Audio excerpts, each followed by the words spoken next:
Good afternoon student. आपण आता काय करणार आहोत की एक युनिट नंबर वन वर आपण मास्टर क्लास घेणार आहोत. म्हणजे master class unit number one वर घेणार आहोत. म्हणजे रिव्हिजन त्याचं कम्प्लीट होईल. आता हे unit number one unit number one मध्ये काय काय आहे, तर युनिट नंबर वन मध्ये आपल्याला डिफरन्शियल इक्वेशनचा अभ्यास करायचा आहे. हा मास्टर क्लास असेल. ह्या क्लासमध्ये ज्या टाईपचे तुम्हाला एक्झाम्पल शिकवले जातील त्या टाईपचे एक्झाम्पल सीएई वन ह्या एक्झाम मध्ये येऊ शकतात. त्या टाईपचे तेच येतील याची गॅरंटी नाही आहे. आता युनिट नंबर वन हे डिफरन्शियल इक्वेशन आहे. इक्वेशन वन मध्ये आपण पाहू शकतो. Equation means unit number one मध्ये युनिट नंबर फर्स्ट पॉइंट आहे एक्झॅक्ट डिफरन्शियल इक्वेशन. आपल्याला एक्झॅक्ट डिफरन्शियल इक्वेशन पाहायचं आहे, त्याच्यावर एक्झाम्पल पाहिजेत आणि त्याचं जनरल सोल्युशन करायचं. नंबर दुसरा पॉईंट आपल्याला पाहायचा आहे नॉन एक्झॅक्ट डिफरन्शियल इक्वेशन. त्या नॉन एक्झॅक्ट डिफरन्शियल इक्वेशन आपल्याला पाहायचं. त्या नॉन एक्झॅक्ट डिफरन्शियल इक्वेशनला एक्झॅक्ट डिफरन्शियल इक्वेशन मध्ये आपण कसं कन्वर्ट करू शकतो, आणि एक्झॅक्ट डिफरन्शियल इक्वेशन मध्ये कन्वर्ट केल्यानंतर आपण त्याचं सोल्युशन कसं काढू शकतो. त्या सोल्युशन काढण्याच्या डिफरंट रूल आहेत. 5 रूल आहेत, ते पण आपण शॉर्ट मध्ये डिस्कस करणार आहोत. त्याच्यानंतर थर्ड पॉइंट आपल्याला डिस्कस करायचा आहे linear differential equation. Linear differential equation पाहायचं आहे. लिनियर डिफरन्शियल इक्वेशन कशाला म्हणतात आणि त्या लिनियर डिफरन्शियल इक्वेशनचं आपल्याला सोल्युशन कसं काढता येईल. त्याच्यानंतर काही अशा प्रकारचे पण एक्झाम्पल आपल्याला पाहिजेत. ते लिनियर डिफरन्शियल इक्वेशन नाही आहे, मात्र त्या डिफरन्शियल इक्वेशनला आपण काही प्रकारे सबस्टिट्यूशन करून त्याला लिनियर मध्ये कन्वर्ट करू शकतो. आणि त्याच्यानंतर लास्ट पॉइंट आहे application of differential equation. Application for differential equation. अशा प्रकारचं हा आपला युनिट नंबर वन आहे. चला, तर लेटेस्ट आपण काय करूया की आपण आपले क्वेश्चन बँक करूया. त्या क्वेश्चन बँक मध्ये हे संपूर्ण प्रकारचे रिव्हिजन क्वेश्चन असतील. दिस इज क्वेश्चन बँक. म्हणजे शॉर्ट मध्ये या मास्टर व्हिडिओ मध्ये संपूर्ण सिलेबस आपल्याला रिवाइज करता येईल. आता बघा, फर्स्ट पॉइंट होता युनिटचं नाव होतं आपल्या डिफरन्शियल इक्वेशन. हे बघा, इंजिनिअरिंग मॅथमॅटिक्स 2 आपल्या कॉलेजमध्ये इंदिरा कॉलेजला त्या सब्जेक्टचं नाव आहे मल्टीव्हॅरिएट कॅल्क्युलस. त्याचा कोड आहे 24UBSL 202. हे युनिट नंबर वनचा आपण मास्टर क्लास बघूया. युनिट नंबर वनचा हा मास्टर क्लास असेल. इकडे गेलं. चला आता डिस्कस करूया. This is nothing but master class. या टाईपचे एक्झाम्पल येऊ शकतात, हेच येतील याचं नाही आहे गॅरंटी. चला, आता क्वेश्चन नंबर फर्स्ट टाईपचे क्वेश्चन कसे असू शकतात, तर फर्स्ट टाईप ह्या टाईपचे क्वेश्चन असू शकतात. Solve the following differential equation. आता जे काही फॉलोइंग डिफरन्शियल इक्वेशन दिलेलं आहे ते आपल्याला डिफरन्शियल इक्वेशन सॉल्व्ह करायचे. ह्या फर्स्ट टाईप मध्ये काय आहे, तर ह्या फर्स्ट टाईप मध्ये एक्झॅक्ट डिफरन्शियल इक्वेशन असू शकतात, नॉन एक्झॅक्ट डिफरन्शियल इक्वेशन असू शकतात. ते आपल्याला आता सॉल्व्ह करायचे.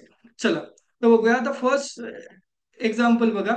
काय first example, 2x divided bye y cube dx plus y cube minus 3x square divided bye 4 y⁴ dy = 0. हा आपल्याला इक्वेशन दिलेला आहे आणि ह्या इक्वेशनचं आपल्याला सोल्युशन करायचं. सॉल्व म्हणजे find the value of y, means solution करा, म्हणजे सोल्युशन करायचं. आता काय करा, हे गिवन जे इक्वेशन दिलेलं आहे ते इक्वेशन ऍज इट इज लिहा. आणि ऍज इट इज इक्वेशन लिहिल्यानंतर त्या इक्वेशनला काय म्हणा, इक्वेशन नंबर एक म्हणा. इक्वेशन नंबर एक म्हणा. जशाला तसं ऍज इट इज आपण इक्वेशन लिहिलं, त्या इक्वेशन नंबरला एक एक इक्वेशन म्हटलं. आता हे गिवन डिफरन्शियल इक्वेशन पहिला पॉइंट काय काय आहे, एक्झॅक्ट डिफरन्शियल इक्वेशन. आता एक्झॅक्ट डिफरन्शियल इक्वेशन कशा प्रकारे असतात आणि त्याला कम्पॅरिझन कसं करायचं असतं, तर त्या प्रकार ह्या टाईप मध्ये आहे. जे इक्वेशन नंबर एक आहे ना, ह्या इक्वेशन नंबर एकला comparing comparing equation number one with mdx plus ndy = 0. आता हा इक्वेशन नंबर एक आणि ह्या खाली mdx पर स्टँडर्ड फॉर्म जे डिफरन्शियल इक्वेशनचं आहे, mdx प्लस ndy = 0, ह्या दोघांचं कम्पॅरिझन करा. दोघांचं कम्पॅरिझन करा, तर dx च्या बाजूला m आहे, तर इथं dx च्या बाजूला 2x divided bye y cube आहे. म्हणजे m ची व्हॅल्यू काय आली, 2x divided bye y cube. आता इथं बघा, डीवायच्या बाजूला एन आहे, तर इथं डीवायच्या बाजूला काय आहे, दिस व्हॅल्यू आहे, ही व्हॅल्यू आहे. म्हणजे यांची व्हॅल्यू काय आली, y² divided by 3x² divided by sorry, y square minus 3x square whole divided by y raise to power 4, ही आली त्याची व्हॅल्यू.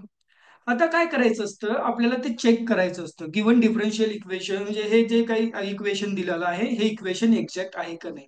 जर एक्झॅक्ट इक्वेशन आपण कसं चेक करतो, M partial differentiation of M means doh M by डो y ही value आणि डो एन बाय डो एक्स ह्या दोघांची व्हॅल्यू जर इक्वल आली, दोन्ही रेशोज इक्वल झाले, तर आपण काय म्हणू शकतो की ते एक्झॅक्ट डिफरन्शियल इक्वेशन आहे. चला तर आता आपण पाहूया की हे एक्झॅक्ट डिफरन्शियल इक्वेशन आहे का नाहीये.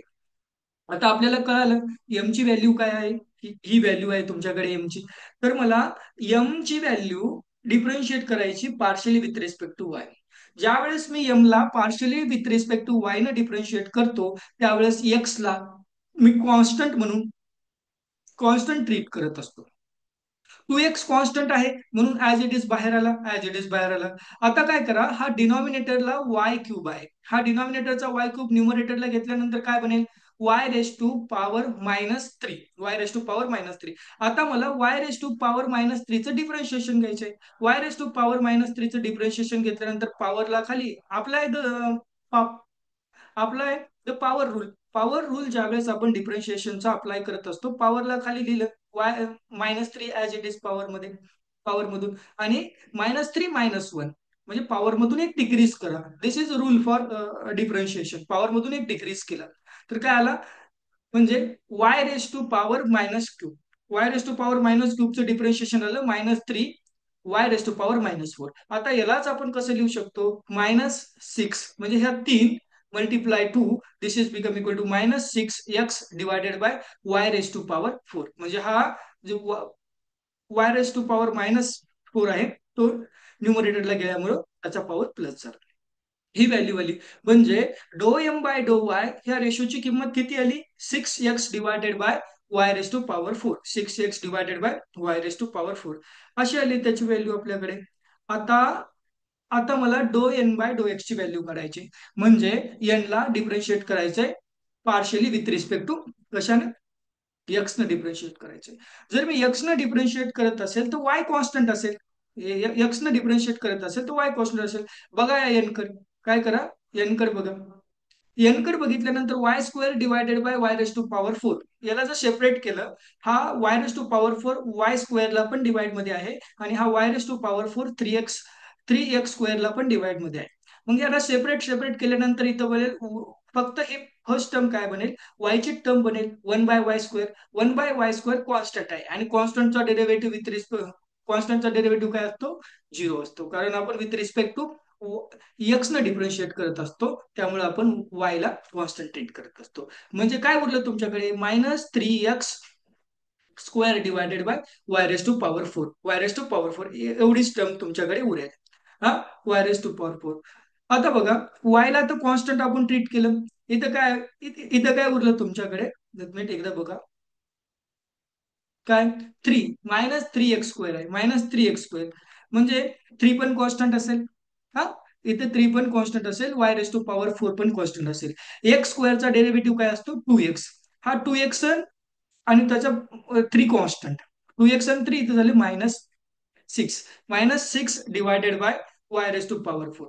आता ह्या दोन्ही रेशोचं आपण पाहिलं तर याच्यावरून आपण असं कन्क्लुजन काढू शकतो, काय कन्क्लुजन काढू शकतो, असं कन्क्लुजन काढू शकतो की डो एम डिवायडेड बाय डो वाय इज इक्वल टू डो एन डिवायडेड बाय डो एक्स. म्हणजे partial derivative of M with respect to y is become equal to partial derivative of N with respect to x. म्हणजे ज्या वेळेस ह्या दोन्ही ratio same येतील, त्यावेळेस ते डिफरन्शियल इक्वेशन कसं असतं, म्हणजे आपण इथं कन्क्लुजन काढू शकतो की given differential equation is exact, म्हणजे दिलेले डिफरन्शियल इक्वेशन हे एक्झॅक्ट आहे. जर गिवन डिफरन्शियल इक्वेशन हे एक्झॅक्ट असेल, जर गिवन डिफरन्शियल इक्वेशन एक्झॅक्ट असेल, तर त्यालाकडे जनरल सोल्युशन निघू शकतो, आपण त्याचं जनरल सोल्युशन काढू शकतो. मग जनरल सोल्युशनचा फॉर्म्युला काय आहे, the general solution for exact differential equation is nothing but equal to integration of M d x. Integration घ्या, integration of M d x treating as the y is a constant, y ला constant treat करून M d x integration घ्या, plus integration of terms of N not containing x into d y. असं terms, अशा यांच्या term घ्या की त्याच्यामध्ये x content होणार नाही आणि त्याचं इंटिग्रेशन वाय सोबत घ्या equal to C, C is a constant. Okay. आता लिहा, लिहा तिथं एम मध्ये, एम मध्ये काय होईल, एम ची व्हॅल्यू काय आहे तुमच्याकडे, की 2x divided by y cube, 2x divided by y cube ही येईल तुमची एम ची व्हॅल्यू dx. आता एन मधून आपल्याला अशी टर्म घ्यायची आहे की त्या टर्म मध्ये एक्स कंटेंट नसणार आहे, एक्स कंटेंट नसणार आहे. आता बघायचं का आपण एन कडे, एन ला पाहूया, एन ला पाहूया एन मध्ये काय व्हॅल्यू आहे, त्याच्यावरून तुम्हाला कळेल की काय टर्म कसं कॅल्क्युलेट करायचं असतं. आता ही व्हॅल्यू एनची आहे, एन ची व्हॅल्यू आहे. आता वाय स्क्वेअरला पण, वाय स्क्वेअरला वाय रेस टू पॉवर 4 ने डिवाइड केल्यानंतर 1/y स्क्वेअर, वाय स्क्वेअर उरेल येते. आणि दुसऱ्या टर्मला म्हणजे -3x square divided by y raise to power 4, जर हे सेपरेट केलं, डिनॉमिनेटर जर सेपरेट केलं आपण, तर जी सेकंड टर्म उरते 3x square divided by y raise to power 4, ह्या टर्म मध्ये एक्स एक्झिस्ट असतो, एक्स एक्झिस्ट आहे ना त्याच्यामध्ये, म्हणून ती टर्मच आपल्याला इलिमिनेट करावी लागेल. म्हणजे आपल्याला जी फर्स्ट टर्म उरते y square divided by y raise to power 4, याच्यापासून आपल्याला मिळते 1/y स्क्वेअर. तीच टर्म आपल्याला इथं घ्यावी लागेल, कारण आपल्या फॉर्म्युल्यामध्ये असं लिहिलेलं आहे, the terms of N not containing x, terms of N not containing x, त्याच्यामुळे आपण लिहिलं 1/y square into d y is become equal to C, अशा प्रकारे लिहिलं. आता बघा, सॉरी एक मिनिट, आता बघा आपल्याला काय करायचंय, इंटिग्रेशन करायचंय. आता इंटिग्रेशन करायचंय, वाय ला कॉन्स्टंट ट्रीट करा, म्हणजे y square as it is राहील. ओके, जशाला तसा 1/y cube, Y cube denominator मध्ये ऍज इट इज राहील, कारण मी वाय ला कॉन्स्टंट म्हणून ट्रीट करतो. आता मला इंटिग्रेशन घ्यायचे 2x, आता मला इंटिग्रेशन घ्यायचे 2x. आता बघा एक्स टू पण कॉन्स्टंट आहे, एक्स चं इंटिग्रेशन असतं x square divided by two, x square divided by two, हा 2 आणि डिवायडेड बाय 2 कॅन्सल होईल, त्याच्यामुळे उरेल इथे फक्त एक्स स्क्वेअर. ओके. आता बघा plus 1/y square, 1/y स्क्वेअरचं integration काय, -1/y, 1/y स्क्वेअरचं इंटिग्रेशन आहे -1/y according to power rule. इथे पॉवर रूल आपण वापरू शकतो, इक्वल टू सी.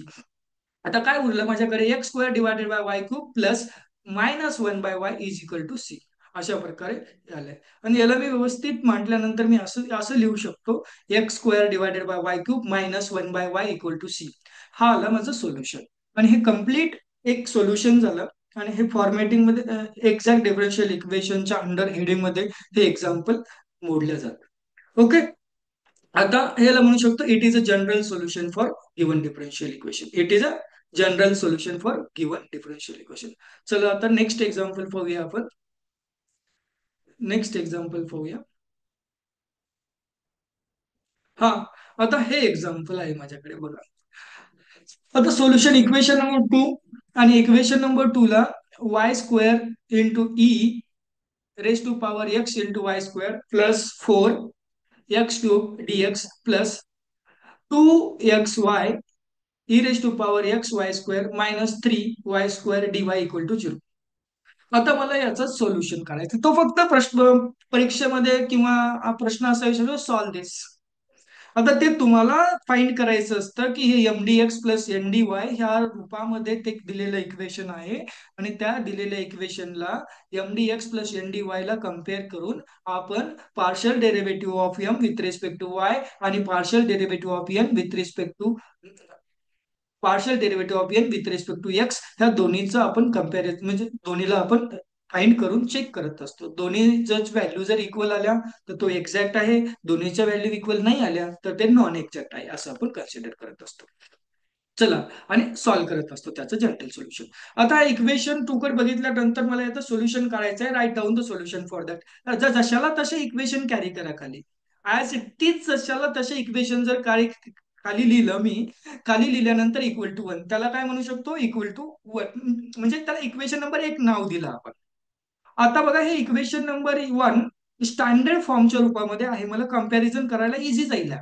मग इक्वेशन नंबर 1 ला मी कोणासोबत कम्पेअर करतो, M d x plus N d y equal to 0, या दोन्हीचं कम्पॅरिझन केल्यानंतर मला असं लक्षात येईल की डीएक्स, इथं पण डीएक्स आहे, इथं पण डीएक्स आहे, डीएक्सच्या बाजूला इथं एम आहे आणि इथल्या साईडला काय आहे, ही व्हॅल्यू आहे. मग दोघांचं कम्पॅरिझन केल्यानंतर मला एम ची व्हॅल्यू मिळून जाईल. ओके. आणि इथल्या साईडला डी वाय आहे, इकडे पण डीवाय आहे आणि डीवायच्या बाजूला ही व्हॅल्यू आहे आणि इथे यांची व्हॅल्यू ही आहे. दोघांचं कंपॅरिझन केल्यानंतर मला यांची पण व्हॅल्यू मिळून जाईल. आणि दोघांचं compare equation number one with the standard form of this equations आणि we will get the value of M. एमची व्हॅल्यू काय मिळेल आपल्याला? आपल्याला एमची व्हॅल्यू मिळेल y square into e to the power x y square plus 4x³ okay, हे लिहिलं. आता मला याला काय करायचंय, मला याला डिफरन्शिएट करायचं आहे विथ रिस्पेक्ट टू वाय ने. कशाने डिफरन्शिएट करायचंय? विथ रिस्पेक्ट टू वाय ने. यम ला विथ रिस्पेक्ट टू वाय ने डिफरन्शिएट करायचं. चला तर यम ला partially with respect to y ने डिफरन्शिएट करू. करत असताना मला एक्स ला कॉन्स्टंट ट्रीट करावे लागेल आणि एम मध्ये 4x³ हा कॉन्स्टंट ट्रीट होईल. आणि 4x³ derivative with respect to y 0 होईल, म्हणजे ह्या टर्मचा डेरिव्हेटिव्ह मला कॅल्क्युलेट करायची गरज नाहीये. आता मला कॅल्क्युलेट करायचा ह्या फर्स्ट टर्मचा डेरिव्हेटिव्ह म्हणजे y square into e raise to power x into y square या टर्मचा मला डेरिव्हेटिव्ह कॅल्क्युलेट करायचा आहे. ओके. आता याचा मला डेरिव्हेटिव्ह कॅल्क्युलेट करत असताना मी इथं बघा, हे वाय स्क्वेअर पण वायचं फंक्शन आहे आणि e to the power x into y square हे पण वायचं फंक्शन आहे. दोन्ही पण वायचे फंक्शन आहेत. जर दोन्ही पण वायचे फंक्शन असतील तर इथे यू इंटू व्हीचा रूल वापरेल. आता यू इंटू व्हीचा रूल वापरून आपण सॉल्व्ह करूया. आता बघा, इथं partial derivative with respect to y, एमचं डिफरन्शिएशन घेतो आम्ही विथ रिस्पेक्ट टू वाय सोबत. आता बघा, फर्स्टचा डेरिव्हेटिव्ह घेतला टू वायचा डेरिव्हेटिव्ह, वाय स्क्वेअरचा derivative to y as it is, काही प्रॉब्लेम नाहीये. आणि second function as it is e to the power x into y square, second function as it is plus u into व्हीचा rule वापरतोय डिफरन्शिएशनचा. First function as it is, Y स्क्वेअरला मी as it is जशाला तसं लिहिलं आणि काय केलं नंतर सेकंड फंक्शनचा डेरिव्हेटिव्ह मी घ्यायलो. E to the power x into y स्क्वेअरचा डेरिव्हेटिव्ह घ्यायलो. आता first function y square as it is ठेवलं. ईचा एक्सपोनेन्शियल फंक्शनचा डेरिव्हेटिव्ह सेम असतो. ई टू द पॉवर एक्सचा derivative e to the power x असतो. त्याच्यामुळे e to the power x y स्क्वेअरचा derivative e to the power x y square जशाला तसा लिहिलं. आणि जो काही ईच्या पॉवरला आहे एक्स वाय स्क्वेअर, पुन्हा त्याचा डेरिव्हेटिव्ह घ्या. पुन्हा त्याचा डेरिव्हेटिव्ह घ्या म्हणजे एक्स वाय स्क्वेअरचा डेरिव्हेटिव्ह घ्यायचं मला. एक्स कॉन्स्टंट असेल, वाय स्क्वेअरचा डेरिव्हेटिव्ह 2y, म्हणून हा 2y मल्टिप्लाय मध्ये आला. ओके, ही टर्म अशी लिहिली. आता मला काय करायचंय याच्यामध्ये, आता मला एन, जी काय मी कंपॅरिझन करून एम आणि एन ची व्हॅल्यू काढली आहे, ही एन ची पण व्हॅल्यू काढली. आता मला ह्या एन ला एक्स न डिफरन्शिएट करायचंय पार्शियली. कशाने डिफरन्शिएशन करायचंय? एक्स न डिफरन्शिएट करायचंय. ज्या वेळेस मी एन ला एक्स न पार्शियली डिफरन्शिएट करतो, हा -3y² हा कॉन्स्टंट असेल. हा -3y² कॉन्स्टंट असेल म्हणजे त्याचा डेरिव्हेटिव्ह 0 येणार आहे. त्याला काही आपल्याला कन्सिडर करायचं नाही आहे. मला हे फर्स्ट टर्मचीच व्हॅल्यू काढायची आहे आता सध्या. म्हणजे ही फर्स्ट टर्म बघा, 2x काय, फर्स्ट टर्मची व्हॅल्यू मला काढायची. 2x जर बघितल्यानंतर मला असं लक्षात येईल, 2xy e to the power x y square हा टर्म. एक्स पण काय हा एक्स इथे पण एक्स आहे आणि ई टू द पॉवर पण एक्स आहे. म्हणजे इथं यू इंटू दोन फंक्शन, दोन एक्सचे फंक्शन मल्टिप्लिकेशन मध्ये. Here the two functions of x are available in the multiplication. दोन एक्सचे फंक्शन मल्टिप्लिकेशन मध्ये आहेत, त्याच्यामुळे मला यू इंटू व्हीचा रूल वापरावा लागेल. आता बघा, पहिलं फंक्शन एक्स आहे, 2y कॉन्स्टंट असेल, 2y ऍज इट इज लिहिला कॉन्स्टंट म्हणून. आणि एक्सचा derivative with respect to x 1 येईल म्हणजे 2y आला. आणि second function e to the power x y square as it is, e to the power x y square as it is लिहिलं. Okay. आता बघा इथे प्लस 2xy. आता 2xy first function as it is लिहिलं आणि e to the power x y square, e to the power x y square इथे लिहिलं ना, x y square as it is, कारण derivative e to the power एक्सचा e to the power एक्सच असतो, म्हणून e to the power x y स्क्वेअरचा derivative e to the power x y square as it is लिहिलं. As it is लिहिल्यानंतर आता जे एक्स वाय जो पॉवरला आहे त्या पॉवरचा डेरिव्हेटिव्ह मल्टिप्लिकेशन मध्ये पाहिजे. पॉवरला काय, x y square y square constant असेल आणि एक्सचा derivative with respect to x is 1 म्हणजे वाय स्क्वेअर मल्टिप्लाय मध्ये आला. एक्स वाय स्क्वेअरचा derivative with respect to x आला वाय स्क्वेअर, म्हणजे असं लिहिलं. आता या दोन्हीचं कंपॅरिझन केल्यानंतर मला असं लक्षात येतं, डो एम बाय डो वाय आणि डो एन बाय डो एक्स दोघांच्या व्हॅल्यू सेम आहेत. दोघांच्या व्हॅल्यू सेम आहेत. दोघांच्या ह्याच्यावरून असं कंपॅरिझन करण्यात येतं. तुम्ही कंपॅरिझन करून बघा. दोघांकडे बघितल्यानंतर असं आपल्या लक्षात येईल की या दोघांच्या पण व्हॅल्यू सेम आहेत. ज्यावेळेस या दोघांच्या व्हॅल्यू सेम असतील तर ते डिफरन्शियल इक्वेशन एक्झॅक्ट डिफरन्शियल मध्ये कन्व्हर्ट होत असतं. डो एम बाय डो वाय इज इक्वल टू डो एन बाय डो x. Do y is equal to डो एन बाय डो एक्स. दोन्ही रेशो सेम आले. जर दोन्ही रेशो जसेला जसे आपल्याकडे सेम आले रे आले की आपण त्याला म्हणू शकतो की गिवन डिफरन्शियल इक्वेशन काय आहे. जे गिवन डिफरन्शियल इक्वेशन माझ्याकडे कसे आहे तर एक्झॅक्ट डिफरन्शियल इक्वेशन आहे. जे काही तुम्ही डिफरन्शियल इक्वेशन दिलं ते दिलेलं डिफरन्शियल इक्वेशन हे एक्झॅक्ट आहे. आणि मला कळालं की माझं गिवन डिफरन्शियल इक्वेशन एक्झॅक्ट आहे तर मी त्याचं जनरल सोल्युशन काढू शकतो. कारण माझ्याकडे फॉर्म्युला आहे ना जनरल सोल्युशन काढायचा. मग त्याचं जनरल सोल्युशन लिहा. General solution is nothing but equal to integration of M d x. Integration of M d x treating as a y is a constant. मी एम डी एक्स इंटिग्रेशन काढतो आणि Y ला काय म्हणत असतो मी constant म्हणत असतो. Okay. Plus integration of terms of N not containing x. आता तुम्हाला कळालं की यांच्या अशाच टर्म लिहिल्या जातात की त्याच्यामध्ये एक्स नाही आहे. एक्स असलेल्या टर्म डिलीट केल्या जातात आणि त्याचं इंटिग्रेशन वाय सोबत घेतलं जातं इक्वल टू सी. आता त्याच्यामध्ये त्याच्या किमती टाका. तुम्ही बघितलं असेल की एमची व्हॅल्यू काय आहे. एमची व्हॅल्यू त्याच्यामध्ये लिहा. ओके. आता बघा एमची व्हॅल्यू काय आहे. Y square into e to the power x y square. Okay. Plus 4x³ into d x treating as a y is a constant लिहिले एमची value.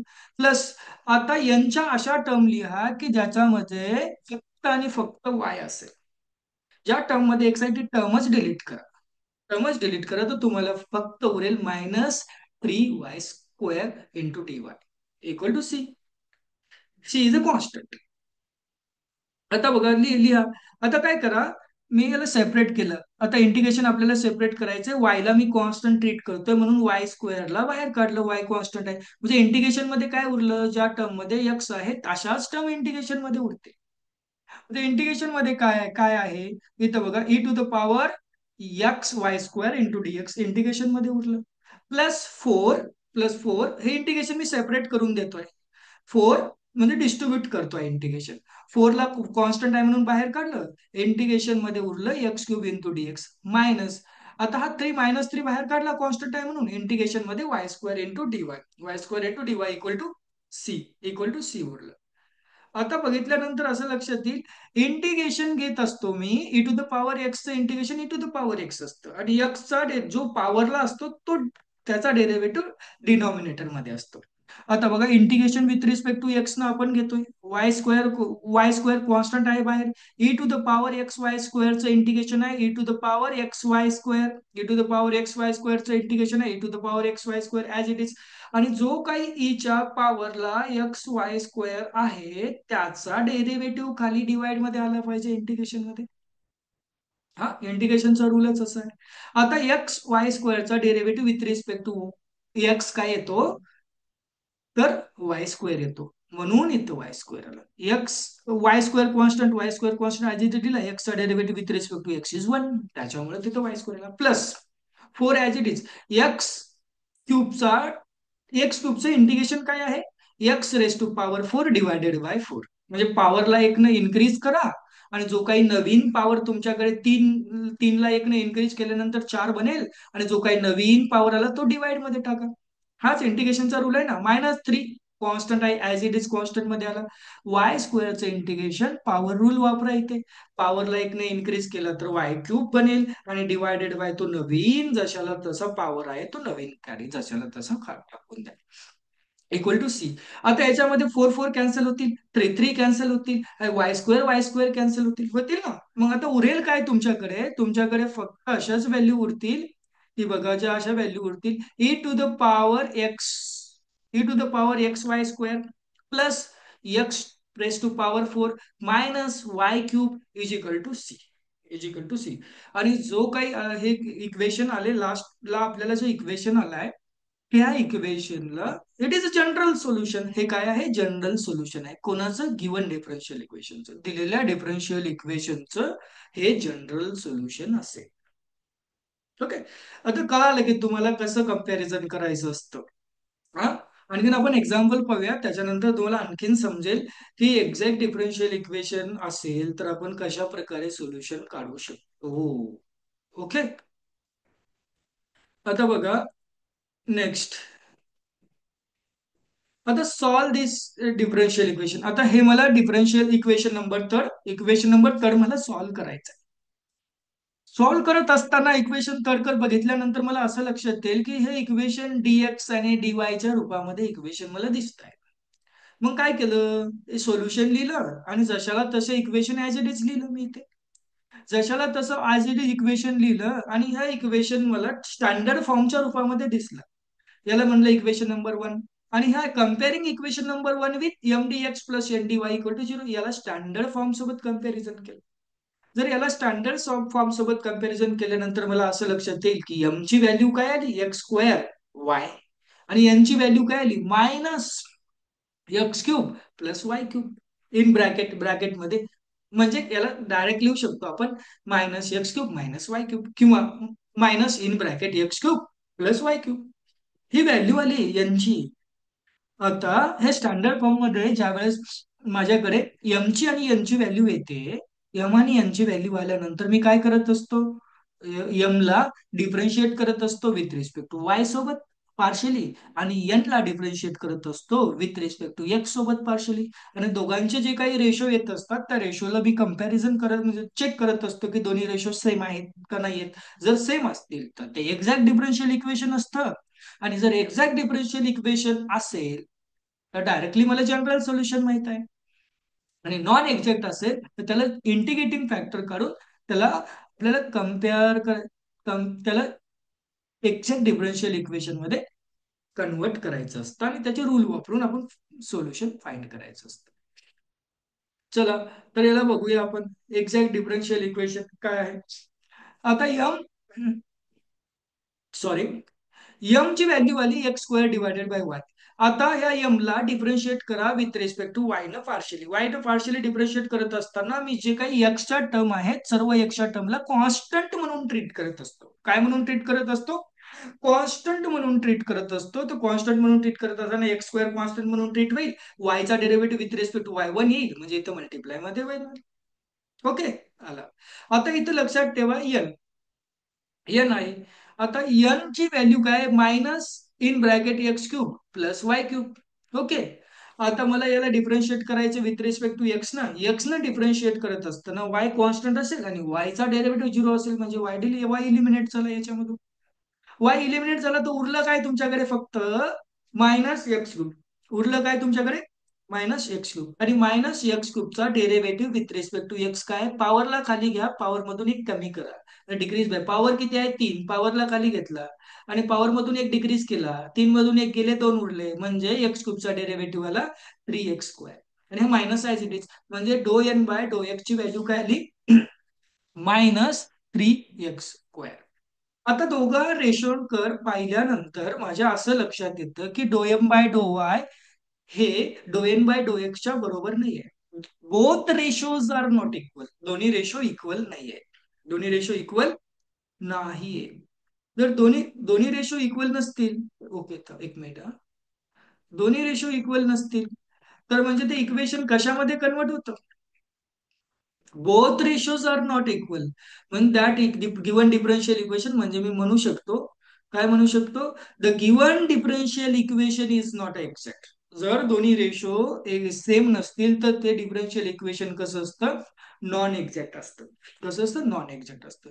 Now to convert the given differential equation to exact for multiplying integrating factor. आता जे differential equation झालं, हे दोन ratio same नाही आले. जर हे दोन रेशो सेम नाही आले तर गिवन डिफरन्शियल इक्वेशन कसं असतं, नॉन एक्झॅक्ट असतं. नॉन एक्झॅक्ट असेल तर नॉन एक्झॅक्ट डिफरन्शियल इक्वेशनचं मला सोल्युशन काढायचं आहे. ज्यावेळेस नॉन एक्झॅक्ट डिफरन्शियल इक्वेशनचं मला सोल्युशन काढायचं असतं तर मला त्याला एक्झॅक्ट मध्ये कन्वर्ट करायचं असतं. जर एक्झॅक्ट मध्ये कन्वर्ट करायचं असेल तर मला त्याला इंटिग्रेटिंग फॅक्टरनं मल्टिप्लाय करावं लागेल. ओके. आता मला इथे जर हे नॉन एक्झॅक्ट डिफरन्शिएशन टाइप मध्ये जर इक्वेशन आले तर याचे रूल डिफरंट डिफरंट असतात. ओके. तर मला चेक करावं लागतं की हे होमोजेनियस आहे का. विशिष्ट फॉर्मॅटिंग मध्ये आहे का? X into F1 plus DY F check करावं लागतं, डिफरंट डिफरंट फॉर्म्युल्यामध्ये आहे, जसं की x into F1 DY plus y into F2 DX equal to 0. ह्या फॉर्मॅटिंग मध्ये आहे का? किंवा याच्या पण दोन पार्ट पडतात, जसं जसं आपण समोर जाऊया तसं तसं पाहूया. आता बघा की हे गिवन डिफरन्शियल इक्वेशन कडे पाहिल्यानंतर मला लक्षात येतं की ह्या गिवन डिफरन्शियल इक्वेशन मध्ये पहिली टर्म बघितली आपण, होमोजेनियस गिवन डिफरन्शियल इक्वेशन. हे गिवन डिफरन्शियल इक्वेशन कसं आहे? होमोजेनियस आहे. म्हणजे इथं लक्षात आपल्याला येऊ शकतं की जी पहिली टर्म आहे ते फॅक्टर आहे, त्या फॅक्टर मध्ये वायचा पॉवर 2 आहे, आणि सॉरी एक्सचा पॉवर 2 आहे, वायचा पॉवर 1 आहे, म्हणजे या टर्मची डिग्री 3 आहे. इथे एक्स ची ही एक टर्म झाली, एक्स ची डिग्री 3 आहे. इथं वाय एक आणखीन एक टर्म झाली, वाय ची डिग्री टर्म 3 आहे. म्हणजे प्रत्येक टर्मची डिग्री सेम आहे 3. म्हणजे हे होमोजिनियस डिफरन्शियल इक्वेशन पार्ट मध्ये मोडलं, म्हणजे जसं हा होमोजिनियस डिफरन्शियल इक्वेशन पार्ट मध्ये झालं की ते रूल नंबर 1 लागतो त्याला. त्याला होमोजिनियस असेल तर रूल नंबर 1 लागतो. आणि रूल नंबर 1 आपल्याकडे 4-5 रूल आहेत, एक एक रूल आपण बघूया. आता कळालं कळालं असेल की तुम्हाला ज्यावेळेस डिग्री सेम असेल त्यावेळेस ते होमोजिनियस इक्वेशन मध्ये कन्वर्ट होतं. आणि जसं रे जसं ते इक्वेशन होमोजिनियस इक्वेशन मध्ये कन्वर्ट झालं, तर आपण इंटिग्रेटिंग फॅक्टर ह्या फॉर्म्युल्यानं काढत असतो. त्याला रूल नंबर 1 म्हणतात. रूल नंबर 1 म्हणजे जे होमोजिनियस डिफरन्शियल इक्वेशन असेल आणि homogeneous differential equation rule number 1 मध्ये मोडतं. आणि रूल होमोजिनियस असेल तर त्या इंटिग्रेटिंग फॅक्टर काढण्यासाठी आपण हा फॉर्म्युला वापरतो. Integrating factor is nothing but equal to 1/XM plus YN this. काढायचं कॅल्क्युलेशन. आता करा. एम ची व्हॅल्यू तुम्हाला माहित आहे, एम ची व्हॅल्यू तुम्हाला माहित आहे, एम ची व्हॅल्यू आहे x² याला x न मल्टिप्लाय करा आणि प्लस वाय, वाय न मल्टिप्लाय करा कोणाला? एन ला. तर एन ची व्हॅल्यू माहित आहे तुम्हाला -x³ -y³.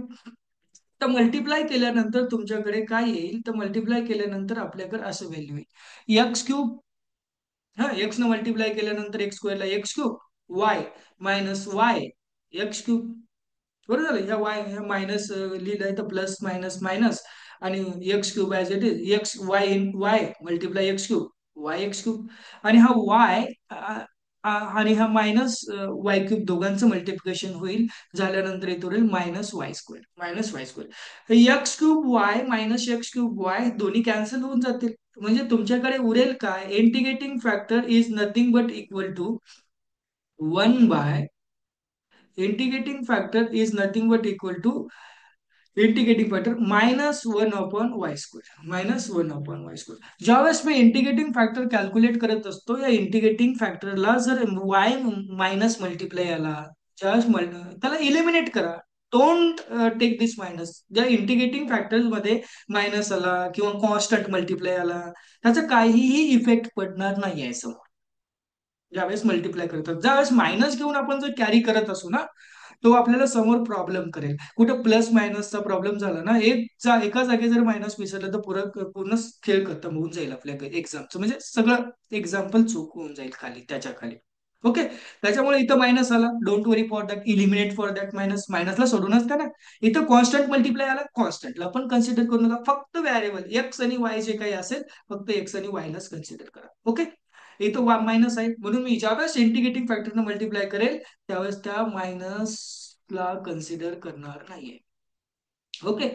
आता बघा कसा डिलीट होऊन जातो तो. आता कन्सिडर करा let integrating factor into MDX plus NDY equal to 0. आता अशा फॉर्म मध्ये इक्वेशन मी कन्सिडर करणार. आता मी इथं मायनस घेतला ना, हे मायनस नाही कन्सिडर केला तरी चालतो. हा मायनस शेवटी इकडल्या साईडला बोथ साईडला आपण मायनसनं मल्टिप्लाय करून घेतो. झिरोला मायनसनं मल्टिप्लाय केल्यानंतर झिरोच राहतो, आणि हा मायनसला -1 ला मल्टिप्लाय केल्यानंतर हा मायनस प्लस मध्ये कन्वर्ट होतो. म्हणून आपण त्याला मायनसला कन्सिडर करत नाहीये.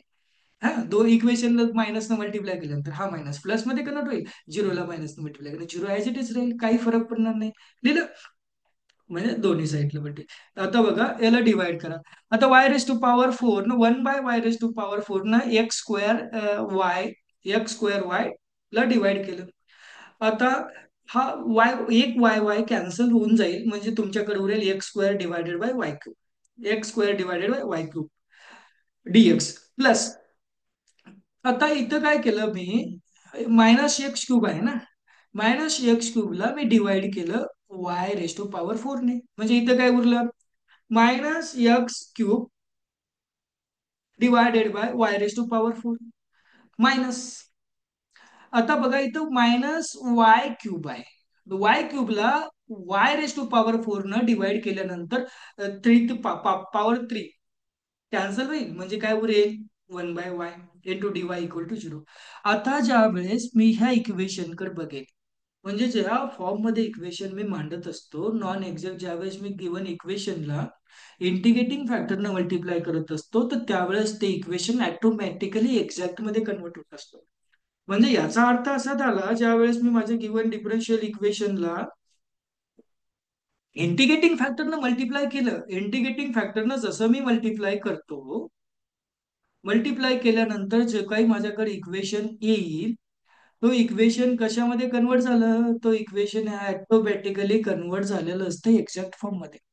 आता जे इक्वेशन तुम्हाला दिसतं हे, जे मी सर्कल फिरवतोय, ते इक्वेशन एक्झॅक्ट डिफरन्शियल इक्वेशन आहे. आता तुम्हाला माहितच आहे, जसं रे जसं हे डिफरन्शियल इक्वेशन एक्झॅक्ट झालं रे झालं की त्याचं जनरल सोल्युशन माहित आहे तुम्हाला. हा, नाव दिस इक्वेशन टू, याला आपण इक्वेशन म्हटलो, टू म्हटलो, तर हे गिवन डिफरन्शियल इक्वेशन टू कसं आहे, तर ते एक्झॅक्ट झालं. इक्वेशन एक्झॅक्ट झाल्यानंतर what is a general solution for exact differential equation. Now the general solution for exact differential equation is integration for m dx treating as a y constant plus integration of terms of n not containing x, terms of n not containing x and dy is equal to c. असं लिहिलं, म्हणजे यांच्या अशाच term लिहा की ज्याच्यामध्ये फक्त आणि फक्त y आहे, ज्या टर्म मध्ये x दिसेल त्याला डिलीट करा. ओके, आता बघा इथं, आता जे इक्वेशन झालं ना दोन, आता तुमच्याकडे नवीन येईल इक्वेशन मध्ये टाकण्यासाठी, व्हॉट इज व्हॅल्यू एम ची व्हॅल्यू येईल तुमच्याकडे x square divided by y cube, आणि ही येईल एन ची value minus x cube divided by x raise to power 4 minus 1/y, आणि ज्या इंटिग्रेशन मध्ये टाकत असताना अशा टर्म घ्यायच्या ज्या टर्म मध्ये एक्स नाही आहे, म्हणजे पहिली टर्म डिलीट होईल. या सेकंड इंटिग्रेशन मध्ये टाकण्यासाठी तुमच्याकडे काय उरेल, फक्त -1/y उरेल, -1/y उरेल. ओके ना. आता बघा इथे मी लिहिलं व्हॅल्यू, इथे मी लिहिलं इंटिग्रेशन ऑफ वाय,